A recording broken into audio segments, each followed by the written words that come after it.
Hello, ഞാൻ Safna, consultant സൈക്കോളജിസ്റ്റാണ്. നമ്മൾ സാധാരണ വളരെ കോമൺ ആയിട്ട് പറയുന്ന ഒരു കാര്യമാണ് ഈ ഓവർ തിങ്കിങ്ങിനെ കുറിച്ച് അല്ലേ. ഈ ഓവർ തിങ്കിങ് പോലെ തന്നെയുള്ള ഒരു ഇമ്പോർട്ടൻ്റ് ആയിട്ടുള്ള കാര്യമാണ് ഓവർ എക്സ്പ്ലനേഷൻ എന്ന് പറയുന്ന ഒരു കാര്യം കൂടെ. അതായത് നമ്മൾ എന്തെങ്കിലും ഒരു കാര്യം നമ്മൾ കമ്മ്യൂണിക്കേറ്റ് ചെയ്യുമ്പോഴത്തേക്കും അതിനെക്കുറിച്ച് എന്തിനാണ് ഞാനത് പറഞ്ഞത്, എന്തിനാണ് ഞാനത് ചെയ്തത് എന്നതിനെക്കുറിച്ച് ഓവറായിട്ട് എക്സ്പ്ലനേഷൻ കൊടുക്കുന്ന ഒരു കണ്ടീഷൻ.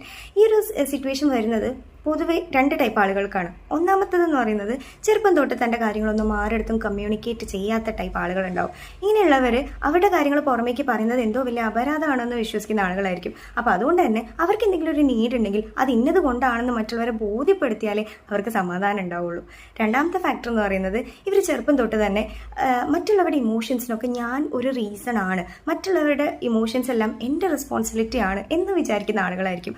അതുകൊണ്ട് തന്നെ ഇവരുടെ എന്തെങ്കിലും ഒരു നീഡ് പറയുമ്പോഴത്തേക്കും അത് അവർക്ക് ബുദ്ധിമുട്ടാവോ, അത് അവർക്ക് ഹേർട്ട് ചെയ്യോ എന്നുള്ളൊരു പേടിയുണ്ട് ഇവർ നിരന്തരം അതിനെ ഇങ്ങനെ ഓവർ എക്സ്പ്ലെയിൻ ചെയ്തുകൊണ്ട്